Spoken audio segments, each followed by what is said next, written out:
ನವರಾತ್ರಿಯ 4ನೇ ದಿನ ಅದು ಕೂಷ್ಮಾಂಡ ಸ್ವರೂಪ ಅಂತ ಹೇಳ್ತೀವಿ. ಬಣ್ಣ ಕಂದು ಬಣ್ಣ.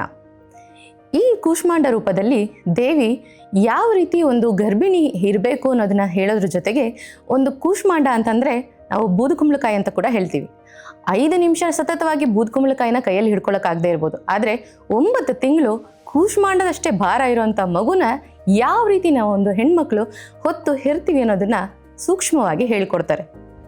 ಇನ್ನು ಕಂದು ಬಣ್ಣದ ಆಹಾರದ ಬಗ್ಗೆ ತಿಳ್ಕೊಳ್ಳೋಣ. ಕೆಂಪಕ್ಕಿ ಆಗಿರ್ಬೋದು ಅಥವಾ ನಾವು ಪ್ರತಿನಿತ್ಯ ಯೂಸ್ ಮಾಡೋವಂಥ ಬೇಳೆಗಳಾಗಿರ್ಬೋದು.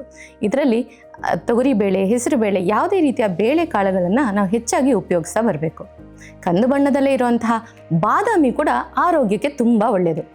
ಗರ್ಭಿಣಿ ಸ್ತ್ರೀಯರು ಬಾದಾಮಿನ ಸ್ವಲ್ಪ ತೇದು ಅಥವಾ ಚೆನ್ನಾಗಿ ನೆನೆಸಿ ರುಬ್ಬಿ ಸ್ವಲ್ಪ ಕೇಸರಿ ಜೊತೆ ಕನ್ಸ್ಯೂಮ್ ಮಾಡೋದ್ರಿಂದ ಅವ್ರಿಗೆ ಮತ್ತು ಗರ್ಭದಲ್ಲಿರುವಂಥ ಮಗುವಿಗೆ ಕೂಡ ಆರೋಗ್ಯಕ್ಕೆ ತುಂಬ ಒಳ್ಳೆಯದು ಅಂತ ನಿಮ್ಮೆಲ್ಲರಿಗೂ ಗೊತ್ತಿರುತ್ತೆ.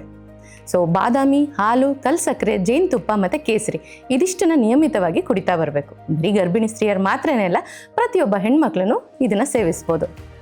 ಇನ್ನು ಬ್ಯೂಟಿ ಸೀಕ್ರೆಟ್ ಅಂತ ಅನ್ನೋದಾದರೆ, ನಾವು ಪ್ರತಿನಿತ್ಯ ಯೂಸ್ ಮಾಡುವಂತಹ ಬಾದಾಮಿನ ಚೆನ್ನಾಗಿ ಸಿಪ್ಪೆ ಸಮೇತ ತೇದು ಸ್ವಲ್ಪ ಕೇಸರಿನ ಮಿಕ್ಸ್ ಮಾಡಿ ಅದನ್ನು ಮುಖಕ್ಕೆ ಹಚ್ತಾ ಬರೋದ್ರಿಂದ ಮುಖದಲ್ಲಿ ಕಾಂತಿ ಹೆಚ್ಚೋದ್ರ ಜೊತೆಗೆ ಎಲ್ಲ ರೀತಿಯ ಬ್ರೌನ್ ಮಾರ್ಕ್ಸ್ ಅಂತ ಏನು ಹೇಳ್ತೀವಿ, ಕಂದು ಬಣ್ಣದ ಮಾರ್ಕ್ಗಳನ್ನ ರೆಡ್ಯೂಸ್ ಮಾಡೋದಕ್ಕೆ ಇದು ಹೆಲ್ಪ್ ಮಾಡುತ್ತೆ.